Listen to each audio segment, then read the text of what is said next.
یا صلی وسلم دائما ابدا.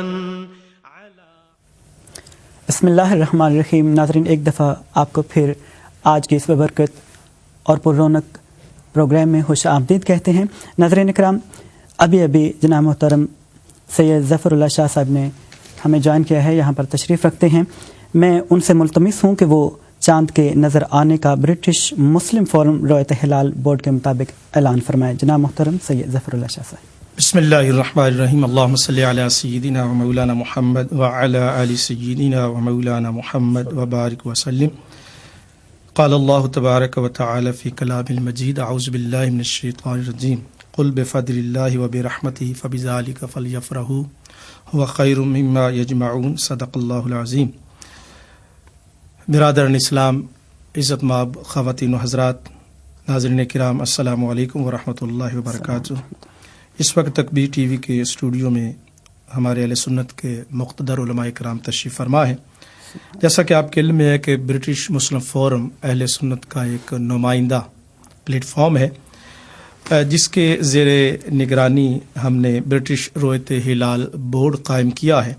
آج اسی سلسلہ میں نے ٹیلی فون پر تمام علماء کرام جو ممبران ہیں ان سے رابطہ کیا اور ان کی تائید اور سرپرستی میں یہ عرض کر رہا ہوں کہ آج برطانیہ میں بھی سورج غروب ہونے کے بعد چاند قابل رویت ہے، اور اگر بادل نہ ہوتے تو آج بالکل واضح طور پر برطانیہ میں چاند نظر آتا. چونکہ برٹش مسلم فورم رویت ہلال بورڈ، جس میں 9 ٹرسٹیز ہیں برٹش مسلم فورم کے، اور اس کے علاوہ بقیہ 5 مزید ممبران ہیں، اور ان کی تائیدی پیغام کے ساتھ یہ عرض کر رہا ہوں کہ چونکہ ہم نے مراکو کے مطلع کو بنیاد بنایا ہے، یہاں کا مطلع اب نارمل ہے، اور کئی ایسے مہینے آتے ہیں کہ جن مہینوں میں چاند 32ویں دن بھی قابل رویت نہیں ہوتا. آج مراکو میں رباط کے مطلع پر جو اس وقت صورتحال ہے، وہ اس وقت میرے سامنے یہ ویب سائٹ بھی ہے، اور اس حوالے سے عرض کروں گا کہ آج رباط میں چاند کی عمر جو ہے وہ 21 گھنٹے 56 منٹ ہے، اور الٹیچیوڈ یعنی افقی بلندی جو ہے وہ 13 ڈگری ہے، الانگیشن جو ہے وہ 12 ڈگری ہے، اور سورج غروب ہونے کے بعد چاند آج 68 منٹ یعنی 1 گھنٹہ اور 8 منٹ رباط کے مطلع پر موجود رہے گا. تو آبزرویٹری رپورٹس کی روشنی میں برٹش مسلم فورم کا متفقہ فیصلہ ہے تمام بورڈ کا کہ برطانیہ میں انشاءاللہ العزیز 1 ربیع الاول کل اتوار 13 جنوری کو یہاں 1 ربیع الاول ہوگی. اور ملت اسلامیہ کو، تکبیر ٹی وی کے ناظرین کو میری طرف سے اور جملہ تکبیر ٹی وی کے اراکین اور برٹش مسلم فورم رویت ہلال بورڈ کی طرف سے عید میلاد النبی مبارک ہو. آج پہلی رات ہے میلاد النبی کی، تو میری اس طرف سے اور جملہ علماء کرام کی طرف سے مبارکباد قبول کیجیے. پھر اعلان کرتا ہوں کہ برطانیہ میں برٹش مسلم فورم رویت ہلال بورڈ کی طرف سے اعلان کیا جاتا ہے کہ 1 ربیع الاول انشاءاللہ العزیز کل اتوار 13 جنوری کو برطانیہ میں 1 ربیع الاول شریف ہے. میری طرف سے اور تمام علماء کرام، برٹش مسلم فورم اور رویت ہلال بورڈ کے اراکین اور تکبیر ٹی وی کی تمام انتظامیہ کی طرف سے تمام اہل یورپ کو، تمام ملت اسلامیہ کو عید میلاد النبی مبارک ہو. سبحان اللہ، ماشاء اللہ. ناظرین، آپ نے اعلان سماعت فرمایا. ممتاز عالم دین جناب محترم سید ظفر اللہ شاہ صاحب اعلان فرما رہے تھے چاند کے نظر آنے کا، اور آپ تمام حضرات کو، تمام ناظرین کو دل کی اتھاہ گہرائیوں کے ساتھ عید میلاد النبی صلی اللہ تعالیٰ علیہ وسلم کے مبارک مہینے کی مبارکباد پیش کرتے ہیں. محترم پیر ذوالکفل حسین صابر شاہ صاحب ہمارے ساتھ اس وقت یہاں پر تشریف رکھتے ہیں. میں ان سے ملتمس ہوں کہ وہ اپنا اظہار خیال بیان فرمائیں. الحمدللہ رب العالمین، والصلاة والسلام على سید الانبیاء والمرسلین وعلى آلہ واصحابہ اجمعین. اما بعد فاعوذ باللہ من الشیطان الرجیم. بسم اللہ الرحمن الرحیم.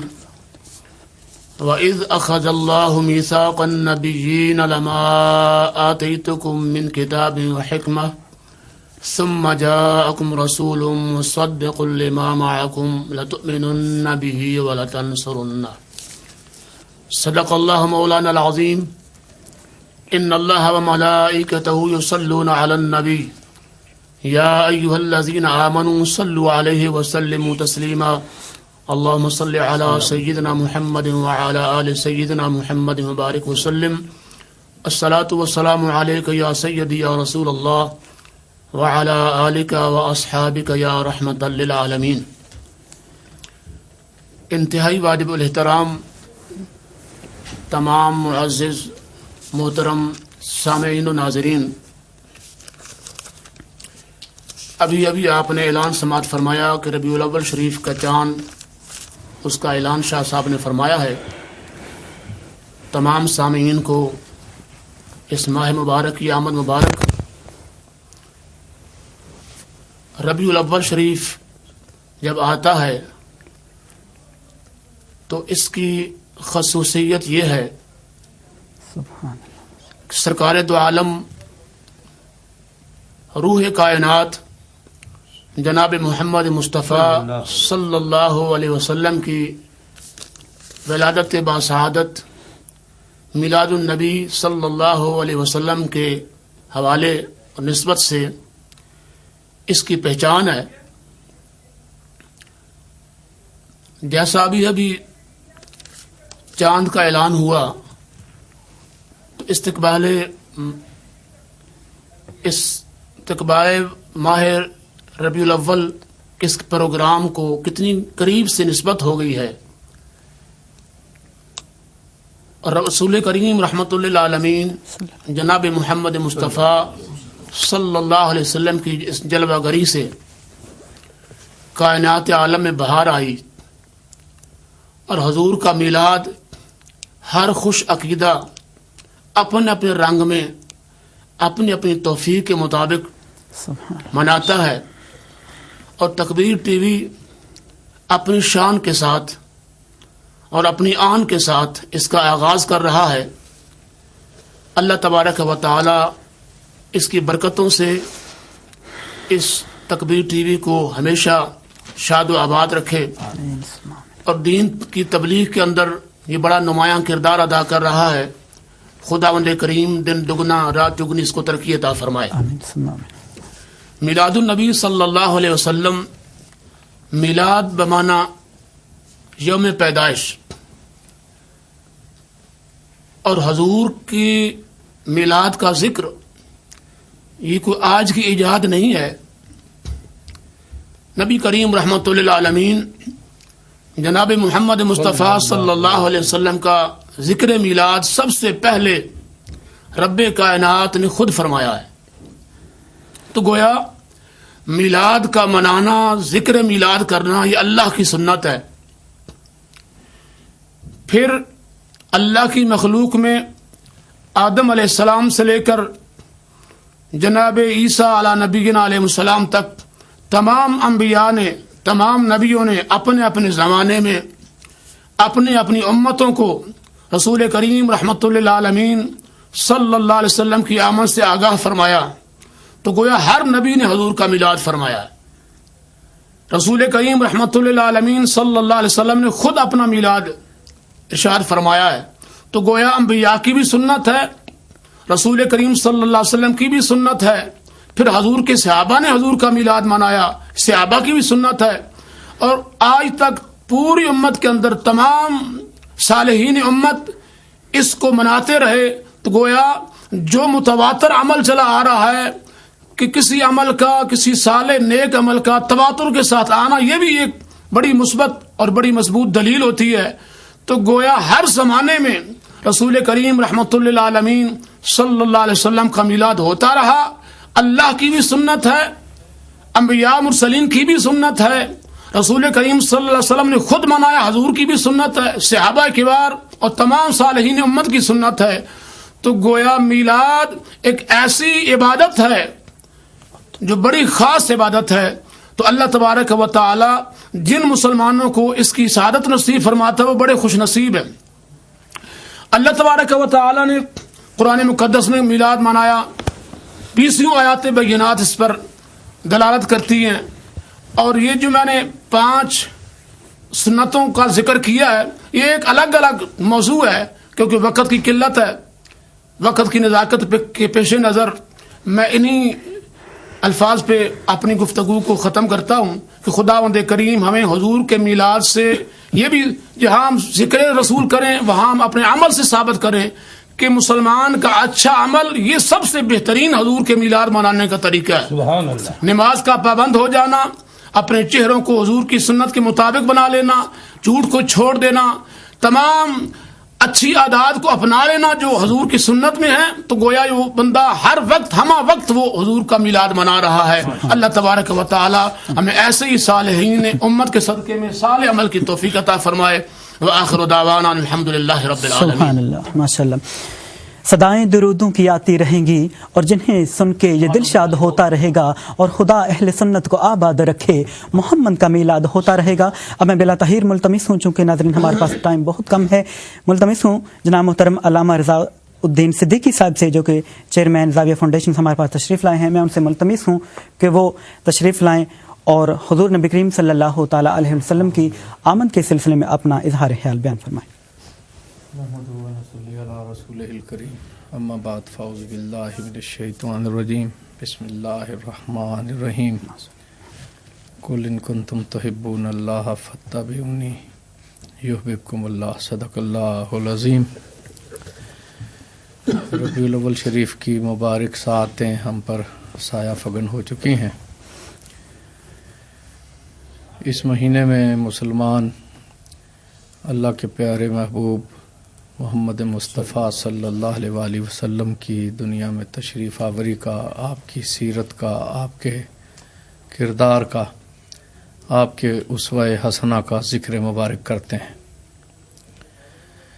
میلاد کی روایت امت مسلمہ میں ایک بڑی مبارک اور محمود روایت ہے جو کہ اسلامی کردار سازی کا ایک بہترین ذریعہ ہے. ہمیں چاہیے کہ ہم اس مبارک موقع سے بھرپور فائدہ اٹھائیں اور میلاد شریف کی محفلوں کو محض ایک رسم قرار نہ دیں. بلا شبہ اللہ کے پیارے محبوب صلی اللہ علیہ وسلم کا ذکر کیا جائے، ان پر درود شریف بھیجا جائے، ان کی آمد کے تذکرے کیے جائیں تو اس کی ایک روحانی کیفیت ہے اور اس کی برکتوں کا اندازہ ہم اپنے محدود پیمانوں سے نہیں لگا سکتے. لیکن اس نقطہ نظر سے بھی دیکھیں کہ یہ ہمارے پاس ایک بڑا مبارک موقع ہے جس میں لوگ عقیدت سے اور محبت سے سرشار ہو کر بیٹھتے ہیں، ادب سے بیٹھتے ہیں، نیاز سے بیٹھتے ہیں اور توجہ سے گفتگو کو سنتے ہیں، توجہ سے نعتوں کو سنتے ہیں، ان کی کیفیت کو اپنے دل و دماغ میں محسوس کرتے ہیں.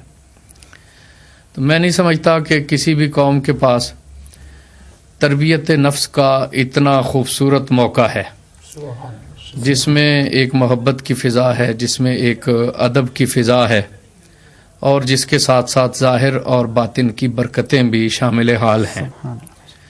تو ہمیں چاہیے کہ ہم اس محمود موقع سے فائدہ اٹھائیں. نبی کریم صلی اللہ علیہ وآلہ وسلم کے میلاد مبارک کا پہلا تقاضا یہ ہے کہ دلوں میں نبی کریم صلی اللہ علیہ وآلہ وسلم کی محبت پیدا ہو.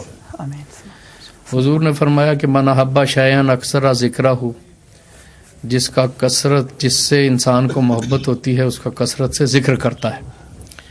امام غزالی نے فرمایا ہے کہ آپ کسی شخصیت کا کثرت سے ذکر کریں تو اس کا نتیجہ بھی کثرت محبت نکلتا ہے.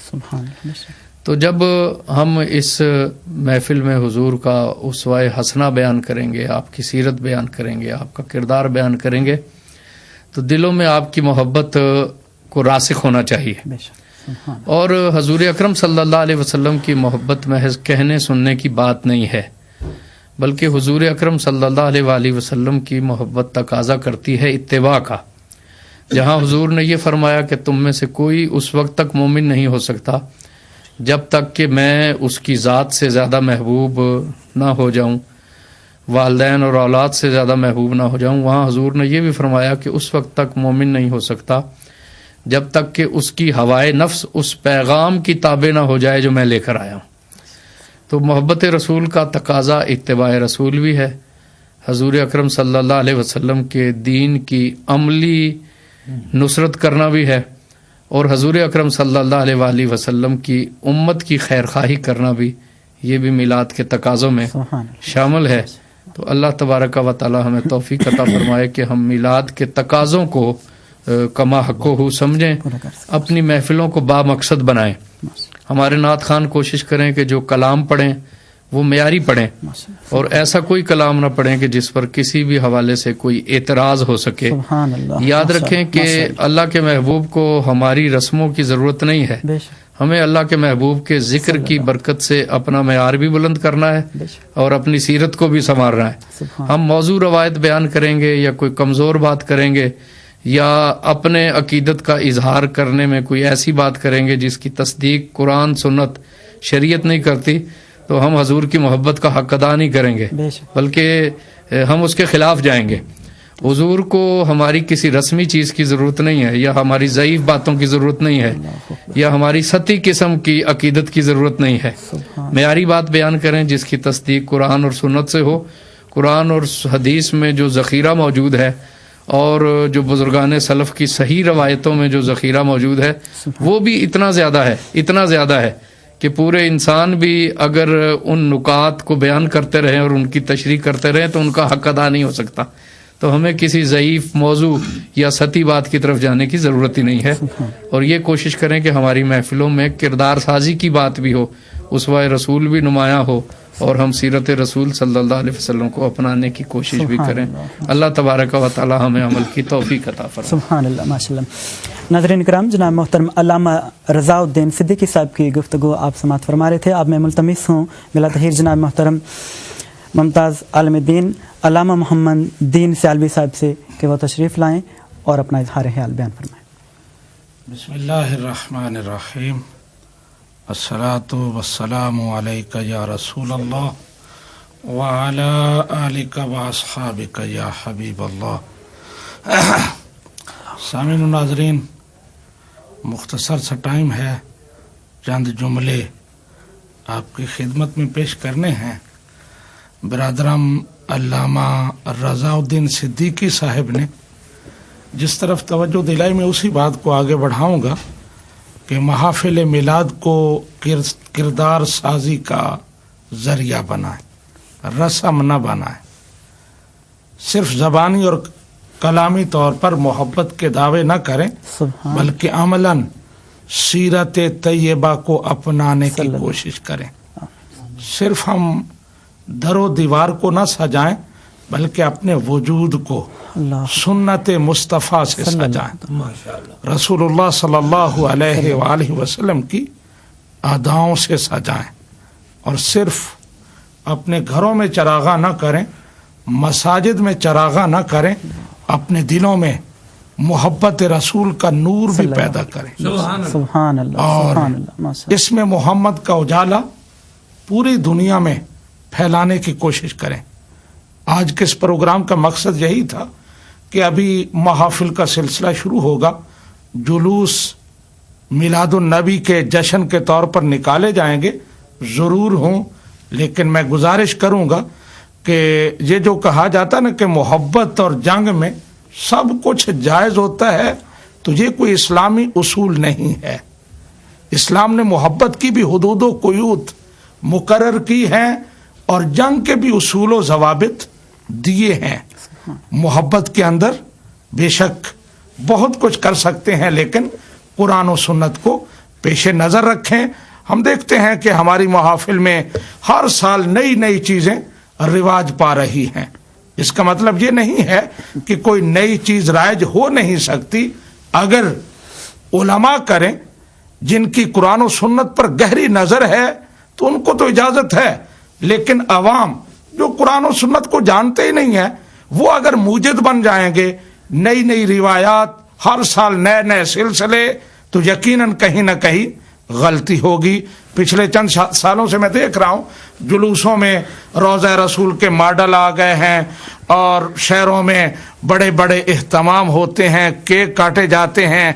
اسی طرح یہ سلسلے بڑھتے چلے جاتے ہیں.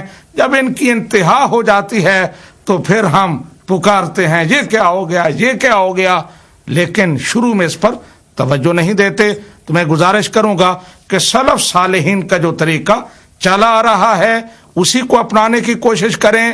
اگر علماء اور مستند علماء کوئی نئی بات کرتے ہیں قرآن و سنت کی حدود کے اندر رہتے ہوئے تو ان کو اجازت ہے، لیکن عوام ہر روز نئے سلسلے ایجاد کریں گے تو بدعتوں کا اضافہ ہوگا. اللہ تعالی ہمیں عمل کی توفیق عطا فرمائے. وما علینا الا البلاغ. سبحان اللہ، ماشاء اللہ. ناظرین کرام، آپ نے تمام جدید علماء کرام کی گفتگو سنی. امید ہے آپ تمام حضرات ان کی گفتگو سے مستفید ہوئے ہوں گے. اللہ تبارک و تعالی ہمیں عمل کی توفیق عطا فرمائے. جو نحل تمنا کا ثمر کیسا لگے گا اور سجدے ان کے در پہ ہوں گے تو سر کیسا لگے گا، اور جس ہاتھ سے لکھوں گا میں محمد کا قصیدہ اس ہاتھ میں جبرائیل کا پر کیسا لگے گا، اور جس بار مدینے کا سفر ہوگا میرا جب میں لوٹ کے آؤں گا مدینے کے سفر سے میں کیسا لگوں گا، میرا گھر کیسا لگے گا. اللہ تبارک و تعالی ہم سب کو عمل کی توفیق عطا فرمائے. جس طرح سے تکبیر ٹیلی ویژن نے یہ نورانی اور برونق محفل سجائی ہے، اللہ تبارک و تعالی اس طرح ہمیں اپنے گھروں میں بھی اور اپنے دلوں میں بھی اس طرح کی برکت محفلوں کو سجانے کی توفیق عطا فرمائے. ناظرین کرام، جگر گوشہ سلطان العارفین جناب محترم سلطان نیاز الحسن قادری صاحب کی طبیعت اس وقت تھوڑی ٹھیک نہیں ہے. آپ تمام حضرات سے درخواست ہے کہ ان کے لیے دعا کریں. امید ہے آپ تمام حضرات کو پروگرام پسند آیا ہوگا. تب ہمیں اجازت دیجیے. السلام علیکم ورحمۃ اللہ وبرکاتہ. مولاي صل وسلم دائما أبدا